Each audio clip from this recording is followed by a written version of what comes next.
Hello வணக்கம். இது வானவில் தொலைக்காட்சி பென்ஸ் 360 வழங்கும் பேசும் நேரம். பேசும் நேரம். Connecting you with medical experts. ஜென்ரலாகவே இப்போ இருக்கிற மேஜர் இஷ்யூ என்னன்னு பார்த்தோன்னா ஒருத்தர் அடிச்சுக்கிறது தான். ஸோ அப்படி அடிக்கிறது மூலயமா கன்னத்தில் அடிக்கிறேன்ற பேரில் அது தப்பி தவறி போய் காதில் பற்றுறது.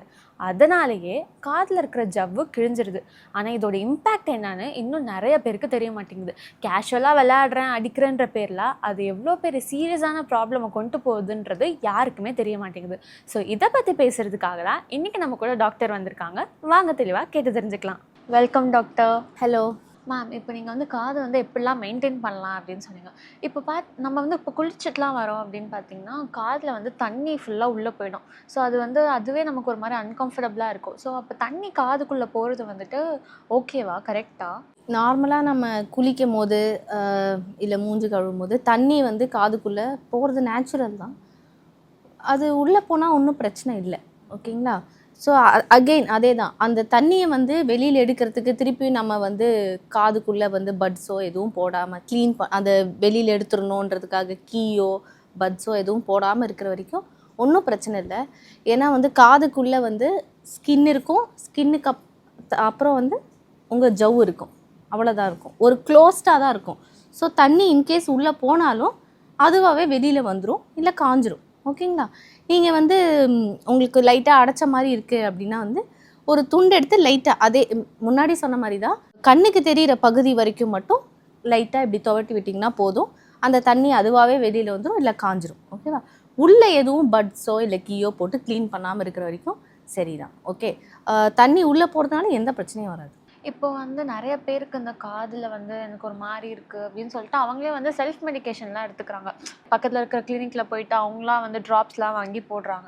ஸோ அது ஆக்சுவலி அது கண்டிப்பாக ஆப்வியஸாக அது பண்ணக்கூடாது தான். ஸோ அது ஏன் எதனால் பண்ணுறாங்க? ஸோ அது பண்ணுறதுனால என்ன மாதிரி சைட் எஃபெக்ட்ஸ்லாம் மேம் வரும்? இப்போது காதில் மோஸ்ட்டாக காமனாக டே டு டே லைஃப்பில் எல்லாருக்குமே வர பிரச்சனை காது வலின்னு சொல்லுவாங்க. திடீர்னு நைட்டு இல்லை திடீர்னு அவங்க வேலை பார்த்துட்டு இருக்கும்போது இல்லை அவங்க ரொட்டீன் ஒர்க் பண்ணும்போதே திடீர்னு அவங்களுக்கு ஷார்ப்பாக ஏதோ ஒரு பெயின் வரும். ஸோ என்ன நினச்சிப்பாங்க, காதில் ஏதோ பிரச்சனை, காதில் ஏதோ இன்ஃபெக்ஷன் அப்படின்னு சொல்லிட்டு உடனே என்ன பண்ணுவாங்க, ஒரு மெடிக்கல் ஷாப் போவாங்க. மெடிக்கல் ஷாப் போயிட்டு எனக்கு காது வலிக்கு ஒரு ட்ராப்ஸ் கொடுங்க அப்படின்னு சொல்லுவாங்க. ஸோ அவங்க ஏதோ ஒரு ட்ராப்ஸ் கொடுப்பாங்க. அந்த ட்ராப்ஸை போட்டுட்டு அதுக்கப்புறம் வித்தின் 2 டேஸில் இஎன்டி டாக்டர்கிட்ட வருவாங்க. இதே தான் ஹிஸ்ட்ரி சொல்லுவாங்க. இந்த மாதிரி நான் காது வலி இருந்துச்சு, மெடிக்கல் ஷாப் போய் ட்ராப்ஸ் போட்டேன், இப்போ எனக்கு காது அடைச்சிட்ருக்கு, கேட்க மாட்டேங்குது, சீழ் வருது அப்படின்னு சொல்லுவாங்க. ஸோ இப்போ என்ன நடக்குது அப்படின்னு சொல்லியிருக்கேன். ஃபர்ஸ்ட் ஆஃப் ஆல் காது வலி இல்லை காதில் ஏதோ ஒரு பிரச்சனை அப்படின்னா அதுக்கு ஒரு காரணம் அப்படின்னு இல்லை, நிறைய காரணம் இருக்கும். அந்த நிறைய காரணத்துக்கு அதுக்கு தகுந்த ட்ரீட்மெண்ட்ஸ் இருக்கும். ட்ரீட்மெண்ட்னா அதுக்கு தகுந்த ட்ராப்ஸ் இருக்கும். ஸோ இப்போ காது வலியே வச்சுக்கோங்க. ஸோ காது வலி ஏன் வரும் அப்படின்னா ஒரு காரணம் அழுக்கு, நிறைய அழுக்கு சேர்ந்துருச்சு, நல்லா ரொம்ப அது கெட்டி ஆயிடுச்சு அப்படின்னா காது வலி வரும். இன்னொன்று நார்மலாக ஒரு கோல்டு பிடிச்சிருக்குன்னு வச்சுக்கோங்க, ரன்னிங் நோஸ், சளி பிடிச்சிருக்கு அப்போனாலும் காது ஜவ்வு உள்ளே இழுத்துக்கிட்டு உங்களுக்கு காது வலி வரும். இன்னொன்று காதுக்கு முன்னாடி இங்கே ஒரு ஜாயிண்ட் சொல்லுவாங்க, டெம்போரோமேண்டிபுலர் ஜாயிண்ட்னு. வாயை திறந்து மூடும் போது அந்த ஜாயிண்ட் ஸ்டிஃபாக இருந்தாலும் உங்களுக்கு காது வலி மாதிரி தெரியும். ஆனால் அது காதில் பிரச்சனை இல்லை, அந்த ஜாயிண்ட்டில், இந்த காதுக்கு முன்னாடி இருக்க இந்த ஜாயிண்ட்டில் பிரச்சனை. வேறு காரணங்கள் காதில் இன்ஃபெக்ஷனே ஏதாவது ஆகிருக்கு, இப்போ நம்ம ஏதோ ஒரு பின்னோ ஏதோ போட்டு க்ளீன் பண்ணும் போது ஏதோ இன்ஜூர் பண்ணியிருக்கோம், காயப்படுத்தியிருக்கோம், அதுலேருந்து ஏதோ இன்ஃபெக்ஷன் ஆகிருக்கு, அதனால காது வலி வரலாம். இந்த இன்ஃபெக்ஷன்லேயே நிறைய வெரைட்டி இருக்குது. இன்ஃபெக்ஷனில் பாக்டீரியல் இன்ஃபெக்ஷன் இருக்குது, ஃபங்கல் இன்ஃபெக்ஷன் இருக்குது. ஸோ இது எல்லாமே வேறு வேறு காரணங்கள். மெடிக்கல் ஷாப்பில் இருக்கிற ட்ராப்ஸ் நிறைய ட்ராப்ஸ் இருக்குது. காதுக்குன்னு ஒரே ஒரு ட்ராப்ஸ் கிடையாது, ஒரு ட்ராப்ஸும் ஒரு ட்ரீட்மெண்ட்டு. ஸோ இப்போ வேக்ஸுக்குன்னு ஒரு ட்ராப்ஸ் இருக்குது, பாக்டீரியல் இன்ஃபெக்ஷனுக்கு ஒரு ட்ராப்ஸ் இருக்குது, ஃபங்கஸ் இன்ஃபெக்ஷனுக்கு ஒரு ட்ராப்ஸ் இருக்குது. ஸோ இப்போ நம்ம இப்போ ஒருத்தருக்கு காது வலி வருது. அந்த வலி ஏன் வருதுன்னா காதில் வந்து நிறைய அழுக்கு சேர்ந்ததுனால வருதுன்னு வச்சுக்கோங்க. அவங்க போய் மெடிக்கல் ஷாப்பில் வந்து எனக்கு காது வலிக்கு ட்ராப்ஸ் கொடுங்க. அவங்க வந்து ரொம்ப ஒரு சுப்பீரியரான ஒரு ஸ்ட்ராங்கான ஒரு ட்ராப்ஸ்னால் அதில் ஸ்டீராய்ட்ஸ் இருக்கும். அப்புறம் வந்து ஃபங்கஸை ட்ரீட் பண்ணுறதுக்கான மெடிசன் இருக்கும். அந்த ட்ராப்ஸை போய் நம்ம வந்து காதில் இருக்கிற அழுக்குக்கு போட்டால் எப்படி குணமாகும்? அது வந்து ஒரு சிவியர் இன்ஃபெக்ஷனுக்கு கொடுக்குற ட்ராப்ஸு. ஆனால் இவருக்கு உள்ளே இருக்கிறது வந்து சாதாரண அழுக்கு. ஸோ இந்த மாதிரி என்ன பண்ணுவாங்க, ஒரு சில பேர் என்ன பண்ணுவாங்க, நான் முன்னாடி சொன்ன மாதிரி சளி பிடிச்சாலோ இல்லை இந்த காதுக்கு முன்னாடி இருக்கிற ஜாயிண்ட் ஏதாவது ஸ்டிஃப் ஆனாலும் அப்பையும் காது வலி வரும். அப்போ காதில் எந்த பிரச்சனையுமே இருக்காது, ஆனால் காது வலின்னு தெரியும். ஸோ அப்போ அவங்க திருப்பியும் இதே மாதிரி மெடிக்கல் ஷாப் போய் ட்ராப்ஸ் எதாவது கேட்டாங்கன்னு வச்சுக்கோங்க. எந்த பிரச்சனையுமே இல்லாத ஒரு காதில் ஏதோ ஒரு ட்ராப்ஸை போட்டால் என்ன ஆகும், அந்த ட்ராப்ஸை போடுறதுனால அந்த காதுக்குள்ளே வந்து ஒரு ஈரப்பதம் உண்டாகும். ஒரு ஈரப்பதம் உண்டானா என்ன ஆகும், அங்கே வந்து ஃபங்கஸ் இன்ஃபெக்ஷன் வளர ஆரம்பிச்சிடும். ஒரு ஃபங்கஸ்ன்றது எப்போ வளரும், ஒரு ஈரப்பதம் இருந்தால் தான் அந்த இடத்துல அந்த ஃபங்கஸ் வளரும். ஸோ நல்லா இருக்கிற காதுக்குள்ளே நம்ம தேவையே இல்லாமல் ஒரு ட்ராப்ஸை போட்டு ஒரு ஈரப்பதத்தை உண்டாக்கி அங்கே ஒரு ஃபங்கஸை வளர வச்சுருவோம். வளர வச்சு ஒரு சாதாரண பிரச்சனையை காம்ப்ளிகேட்டட் பிரச்சனையாக்கி அப்புறம் எங்ககிட்ட கூட்டிகிட்டு வருவாங்க. நாங்கள் பார்த்து ஃபுல்லாக க்ளீன் பண்ணிவிட்டு அதுக்கப்புறம் ஒழுங்கான ட்ராப்ஸை, அவருக்கு அந்த ட்ராப்ஸ் தேவையே இருந்திருக்காது, ஆனால் நாங்கள் கொடுக்க வேண்டியதாக வரும். ஸோ ஒரு காது வலி அப்படின்னா ஃபஸ்ட்டு பண்ண வேண்டிய விஷயம் வந்து தயவுசெய்து மெடிக்கல் ஷாப் போய் எந்த ட்ராப்ஸும் வாங்கி போடாதீங்க. காதில் வலின்னா ஃபஸ்ட்டு காது உள்ள பார்க்கணும், என்ன பிரச்சனை அப்படின்னு பார்த்தா தான் அதுக்கு தகுந்த மாதிரி ட்ரீட்மெண்ட் கொடுக்க முடியும். ட்ராப்ஸ் போடுறது ட்ரீட்மெண்ட் கிடையாது. உங்களுக்கு அப்படி ரொம்ப தாங்கவே முடியல காது வலினா ஒரு பேராசிட்டமால் மாத்திரை போட்டுட்டு பக்கத்தில் இருக்க இஎன்டி டாக்டர்கிட்ட வந்து காட்டுங்க. அவ்வளோதான் நீங்கள் பண்ண வேண்டியது. மிச்சத்தை நாங்கள் பார்த்துக்குறோம். உள்ளே பார்த்துட்டு அதுக்கு என்ன ட்ரீட்மெண்ட்டோ அதை நாங்கள் கொடுத்தா ஒரு 2 நாள்லேயே இந்த காது வலியோ என்ன பிரச்சனையோ சரியாயிடும். இதை விட்டுட்டு நீங்களாக மெடிக்கேஷன் எடுக்கிறேன், ட்ராப்ஸ் எடுக்கிறேன்னு போய் ஒரு 2-3 வாரம் ப்ரொலாங் பண்ணிட போகிறீங்க இந்த கண்டிஷனை. ஸோ அதுதான் இப்போது ஆடியன்ஸ்க்கு சொல்கிறது என்னென்னா, தயவுசெய்து நீங்களே மெடிக்கல் ஷாப் போய் ட்ராப்ஸ் வாங்கி காதில் போடாதீங்க. உங்களுக்கு ஏதோ வலி அப்படின்னு உங்களுக்கு இருந்தால் ஒரு பேராசிட்டமால் போட்டுங்க. ரொம்ப அன்பேரபிளாக இருந்துச்சு, தாங்க முடியலன்னா ஒரு பேராசிட்டமால் போட்டுட்டு பக்கத்தில் இருக்க ஒரு இஎன்டி டாக்டர், நிறைய இஎன்டி டாக்டர்ஸ் இருக்காங்க, பக்கத்தில் ஒரு டாக்டர்கிட்ட போய் காமிச்சிங்கன்னா அவங்க காதை பார்த்துட்டு அதுக்கு தகுந்த மெடிசன்ஸோ ட்ராப்ஸோ ட்ரீட்மெண்ட் என்னவோ அவங்க சொல்லுவாங்க. ஸோ இதை மட்டும் பண்ணுங்கள். செல்ஃப் மெடிக்கேஷன் எப்போவுமே நான் அட்வைஸ் பண்ண மாட்டேன், காதுக்கு மட்டும் இல்லை, எந்த பிரச்சனைக்கும். மேம், நீங்கள் இப்போ இயர் பற்றி இவ்வளோ நிறைய விஷயங்கள் சொன்னீங்க. பட் ஹியரிங்கிறது வந்துட்டு எல்லாருமே வந்துட்டு ஒரு காமனான விஷயம் இல்லையா? ஸோ நிறையா பேர் வந்துட்டு என்ன பண்ணுவாங்கன்னா ஹை வால்யூம் வச்சு கேட்குறது, பக்கத்தில் நின்று கத்துறதுலாம் சில பேருக்கு வந்துட்டு ரொம்ப வந்து ஒரு மாதிரி டிஸ்டர்பிங்காக இருக்கும். ஸோ ஜென்ரலாகவே நம்ம ஃபோனில் வந்துட்டு ஒரு கட்டத்துக்கு மேலே நம்ம வால்யூம் வந்து ரைஸ் பண்ணாலே அதிலே நமக்கு வந்து நோட்டிஃபிகேஷன்லாம் காட்டும், ஹை வால்யூம் ஆகுது அப்படின்னு சொல்லிட்டு. அப்போது ஜென்ரலாகவே தெரியுது அது இவ்வளோ வரைக்கும் தான் கேட்கணும்னு. ஸோ அதையும் மீறி வந்துட்டு வால்யூம் அதிகமாக வச்சு கேட்கறதுனால என்ன மாதிரியான ப்ராப்ளம்ஸ்லாம் நம்ம இயர்ஸ்க்கு வரும் மேம்? இப்போ நிறைய பேர் யூஸ் பண்ணுறது வந்து இந்த ஹெட்ஃபோன்ஸ் யூஸ் பண்ணுவாங்க, இயர்ஃபோன்ஸ் யூஸ் பண்ணுவாங்க. ஸோ மோஸ்ட்டாக இது 2 தான் யூஸ் பண்ணுறாங்க. ஸோ இதனால் வந்து என்ன ப்ராப்ளம்ஸ் வரும்னா, சவுண்டை வந்து இன்னும் டைரெக்டாக உங்கள் இயர் மேலே செலுத்துறீங்க. ஸோ இது வந்து மோர் டைரெக்டாக இருக்குது. ஏன்னா நீங்கள் வந்து டைரெக்டாக உங்கள் இயர் கெனால்லையே உங்கள் இயர்ஃபோன்ஸை வைக்கிறீங்க. ஸோ வந்து இந்த மாதிரி ஒரு டைமில் நீங்கள் வந்து ஒரு 60-60 ரூல் அப்படின்னு ஒன்று ஃபாலோ பண்ணணும். அப்படின்னா என்னென்னா, வால்யூம் வந்து ஒரு 50 to 60% தான் வைக்கணும். அண்ட் லெஸ் தென் 1 hour, ஒரு ½ an hour to 1 hourக்குள்ளே நீங்கள் லிமிட் பண்ணிக்கிறது பெட்டர். ஓகேவா? அந்த எக்ஸ்போஷர் இப்போ நிறைய நேரம் ஜாஸ்தி சவுண்டில் நீங்கள் உங்கள் காதில் வச்சுட்டே இருந்தீங்க அப்படின்னா என்ன ஆகும்னா, காதில் இருக்கிற அந்த சின்ன சின்ன நரம்புகள், அப்புறம் வந்து ஹேர் செல்ஸ் அப்படின்னு சொல்லுவாங்க, உள்காதில் ஹேர் செல்ஸ் அப்படின்னு குட்டி குட்டியாக ஒரு முடி மாதிரி இருக்கும். ஓகேங்களா? அதோடைய வேலை என்னென்னா, அதுதான் சவுண்டை பிக் பண்ணி பிரெயினுக்கு அனுப்பும். ஸோ இந்த மாதிரி நீங்கள் ரொம்ப லவுட் சவுண்டை ரொம்ப நேரம் வச்சு கேட்டுக்கிட்டே இருந்தீங்க அப்படின்னா அந்த ஹேர் செல்ஸ் எல்லாம் வந்து டேமேஜ் ஆகிடும். டேமேஜ் ஆகிடுச்சுன்னா சவுண்டை பிக் பண்ணி பிரெயினுக்கு அனுப்புகிற வேலையை அது பண்ணாது.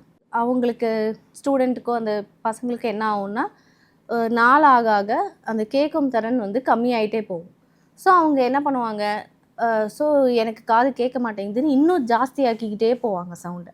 ஸோ அது வந்து இன்னும் மேலும் மேலும் அந்த இருக்கிற ஹேர் செல்ஸை இன்னும் மேலும் மேலும் டேமேஜ் பண்ணும். ஸோ இது ஒரு சைக்கிள் மாதிரி போயிட்டே இருக்கும். ஃபைனலாக என்ன ஆகும்னா அவங்களுக்கு மொத்தமாக எல்லா ஹேர் செல்ஸும் டேமேஜ் ஆகி அவங்க கேட்கும் திறனே இருக்காமல் போயிடும்.